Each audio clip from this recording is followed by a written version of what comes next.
was a huge moment, yes. I think it's a pivotal moment that will change a lot, actually, coming from it. It was very interesting to see Prince William sitting there, looking extremely serious and concentrating on what was going on. And I noticed that Prince Charles, when he came in and sat in what I thought was actually the Queen's chair, but they'd taken that away and left a space, which I think was much better, because I think it would have been very depressing not to see it. But he had a long look at the coronation crown, and you thought, wonder what's going on in his mind, you know. He was really looking at it, whereas Camilla glanced at him very regularly, and as soon as it was finished, she was beaming. I mean, she's there supporting him all the time, I think. But it was very, very interesting how things do carry on. But evolve too, Angela. Is that not the... Yes. that was the lesson I took away from it, that here is this, in the mind of some people, fusty institution governed by archaic and arcane ancient rules, but actually is constantly nimble enough to evolve. And here the message seemed to be, because this is an institution which can't speak its mind, so it has to rely on the visuals and the optics and the symbolism. And here we're saying, here's the future king, not quite where he will be soon, but here's continuity. There's William, another future king. Oh no, there's the Queen Consort. Here's the slimmed-down royal family before your very eyes.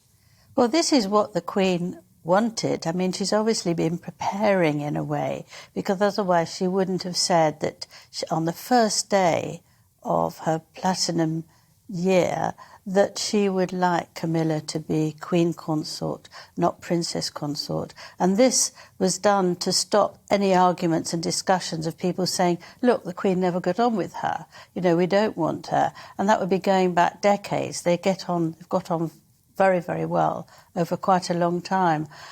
I also wondered whether we are being prepared to get used to this in the way that the Queen is stepping back very slowly. Some people think it's just the difficult movements for her, but I think she's a woman who knows throughout her reign earlier, she's always said, you have to be seen, otherwise people don't believe you're there. And I remember her walking out from somewhere in Africa because she said, where's the press? Where are the journalists? And they said, no, we thought, madam, you know, we wouldn't have anyone. She said, get them, otherwise I'm going. You know, she doesn't want not to be seen. And that won't change. The fact that she's done this with Camilla, I think, leads on to her changing and getting us used to, step by step, that things are going to be very different in a while. And I think it will happen, or the beginning of the conversation will happen after the Jubilee celebrations.